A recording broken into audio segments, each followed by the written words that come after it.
Hi guys, in this video we're going to make this simple versatile dish. Can be vegetarian, it can be with meat, it can be vegan, however you like it.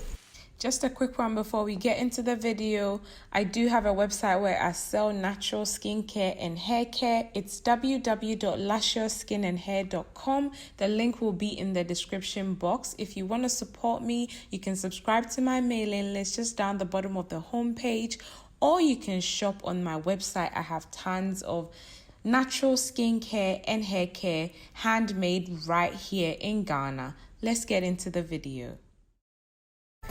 Okay guys, here are our ingredients. We've got some carrots, some fresh tomatoes, some onions, some spring onions, and some capsicum, which is red bell pepper basically. I've got some tomato paste in this thing.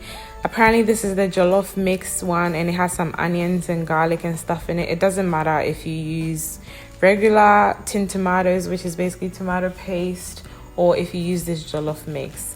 I just showed you guys some white pepper, some curry powder, some salt, and I also added, I used oil obviously, and then I used these really hot chilies as well. Okay, so we're gonna go ahead and blend our tomatoes and onions and chilies together into a paste that we're going to use for the sauce part of this dish.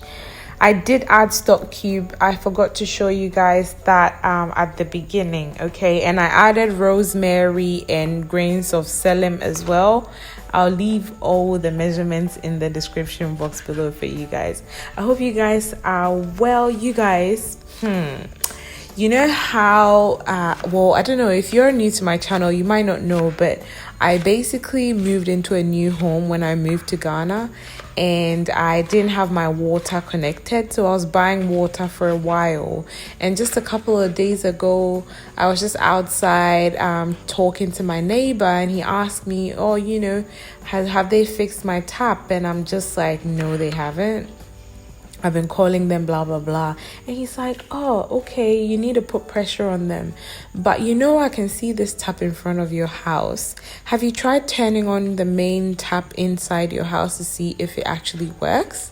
And I'm like, no, I haven't. And then I go and turn it on, and then I come back inside, turn off my poly tank to check if my water is running. And guess what, guys? My water is running. So I don't know when they fixed it. I know they didn't fix it when I first moved, but maybe it would have been at least a month or two ago, and I had no idea. I'd been buying water. So hooray, guys, I have running water in my house now, so that's really exciting. I don't have to buy water anymore.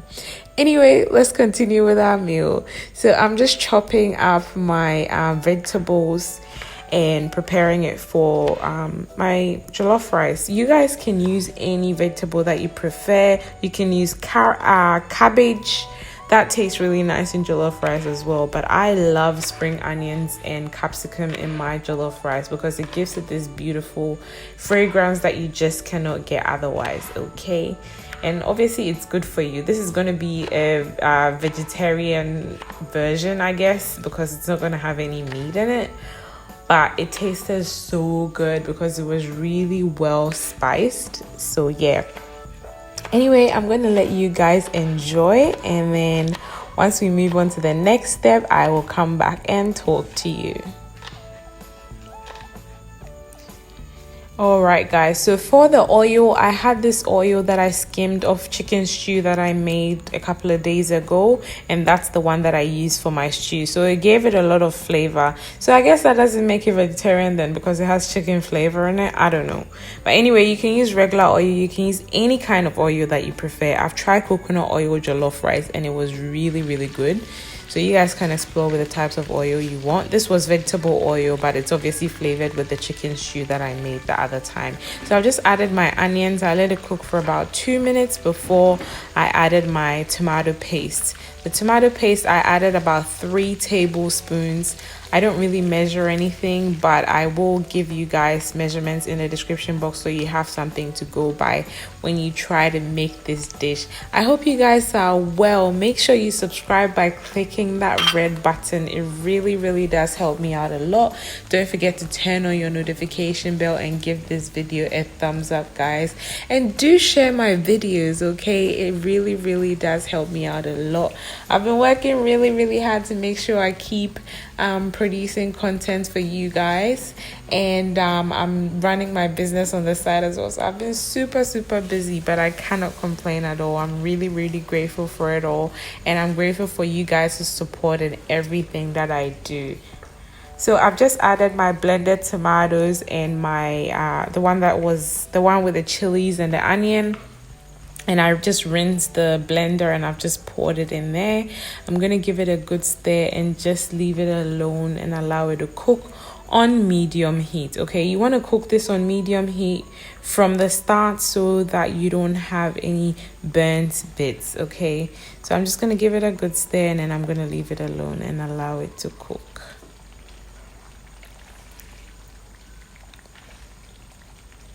So I was meant to add ginger blended with garlic right after I added my onions, but then I completely forgot and I didn't add it. So I just added it in at this stage. It still works out fine if you forget and you add it in at this stage. It doesn't really change how it tastes or anything. So yeah, I just added that in and I gave it a good stir. As you can see, the oil is starting to form on the top, so that's a sign that it's cooking really well. And now you can see that most of the oil is on the top, and that's how you know that the stew is pretty much done. So once you get to this stage, you can add your spices to the stew. So I added about 2 teaspoons of white pepper. I added about 2 teaspoons of curry powder. I did add a little more curry powder later on off camera, so it doesn't look like too much here, but I added a little bit more.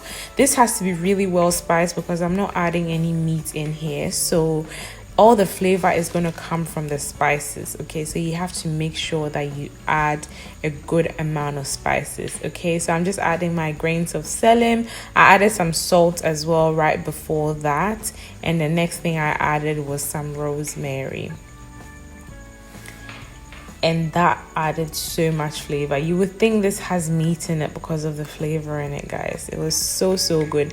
I feel like this does have a lot of oil, but jollof rice generally, if you want the sauce to fry properly, you need a little more oil than normal. So if you find that to be unhealthy, then you can have it like once in a while. Don't eat too much of it, but you have to try it because it's delicious. So here I'm just adding my stock cube. I just used Maggi. I think this was the shrimp tablet. So it's not this is not a vegetarian meal then, because even though it has no meat, it has a little flavor from meat. So anyways, so yeah, I just stirred it up, and then I added my rice off camera. For some reason it wasn't recording when I added my rice, and I've just added a little bit of water, guys. This is the part where people get wrong when they're making jollof rice. They either add too much water and make it really mushy, or it loses its flavor completely. So once you guys have added the spices, make sure you taste it, make sure it's slightly on the salty side, and then add your water at this stage. If you have stock, then you don't need to make your sauce salty. You can just add your stock to it. Don't add too much. So usually how I do it is, if let's say I add I don't know, let's say I add 100 ml of rice, then I'll only add about 25 ml of water. I'll rather do it that way, and then if later on I need a little more water, I'll just sprinkle a little bit of water on it, because it's generally the steam that cooks the rice. So you need to cover with foil and make sure the lid is on very tight, and turn on the heat to the lowest point possible, and then you can leave it alone, and that will cook your rice perfectly.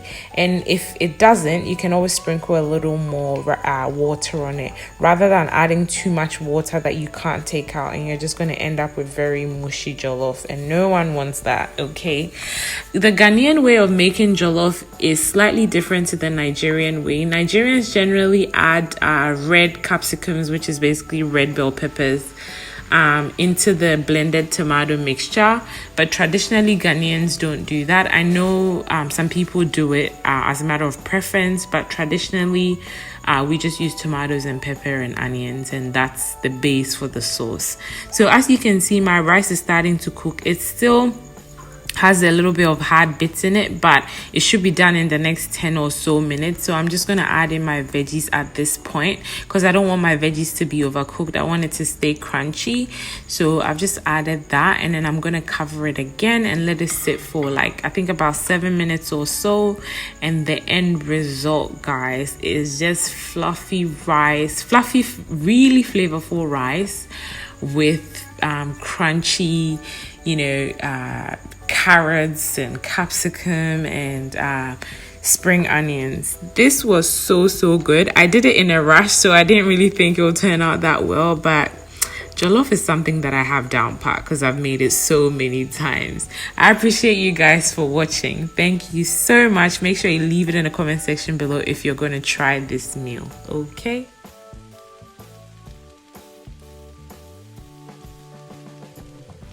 Our dinner is ready. This is our jollof rice.